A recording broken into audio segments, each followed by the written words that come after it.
Гүлдер сыры сериалының екінші маусымына қатысты алғашқы спойлерлер әлеуметтік желілерде қызу талқыланып жатыр. Егер бұл мәліметтер рас болып шықса, жаңа маусым көрермендерді күтпеген оқиғалармен таңғалдырмақ. Ең алдымен Серхат пен Зейнепке тоқталайық. Интернетте тараған мәліметтерге сүйенсек, екеуі біраз уақыт бір-бірінен алыстап кетеді. Алайда уақыт өте келе олардың арасындағы сезім қайта жанданып, бұрынғы бақытты күндеріне қайта оралуы мүмкін екені айтылып жатыр. Ал Кадердің тағдыры тіпті күрделі болмақ. Спойлерлерге қарағанда ол біраз уақыт тағдырмен жалғыз күресуге мәжбүр болады. Ақыры аман қалса да Тежер әулеті оны ұзақ уақыт бойы таба алмай іздеп әлек болатын көрінеді.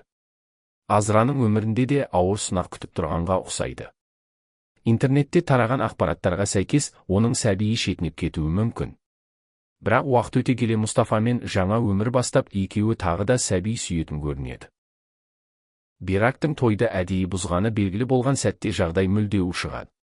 Спойлерлерде бұл шындықты білген адамдардың Беракқа қарсы шығатыны айтылып жатыр. Осы оқиғадан кейін оның өмірі түбегейлі өзгеруі әбден мүмкін. Мұстафа да үлкен шешім қабылдайтын сияқты. Тараған ақпараттарға сенсек, ол қазіргі қалыңдығымен айырылысып, кейін Азраға үйленеді екен. Ал Перин мен Эбру заңсыз істерден бас тартуға бел буады. Екеуі бірігіп жеке компания ашып, жаңа өмір бастауға тырысады. Дегенмен өткен өмірлері олардың соңынан қалмайтын сияқты. Ең көп талқыланып жатқан спойлерлердің бірі Серхатқа қатысты. Әлеуметтік желілерде тараған мәліметтер бойынша ол ақырында өз әкесін өлтіреді екен. Бірақ бұл оқиға бірден емес, біраз уақыт өткен соң орын алатын көрінеді.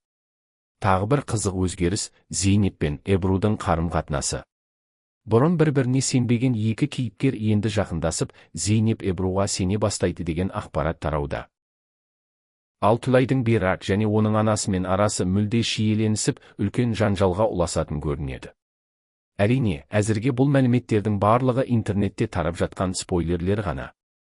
Олардың қаншалықты рас екенін сериалдың жаңа маусымы шыққан кезде ғана білетін боламыз. Ал сіз осы спойлерлерге сенесіз бе? Қай оқиға сізді ең қатты таңғалдырды? Пікіріңізді міндетті түрде жазыңыз.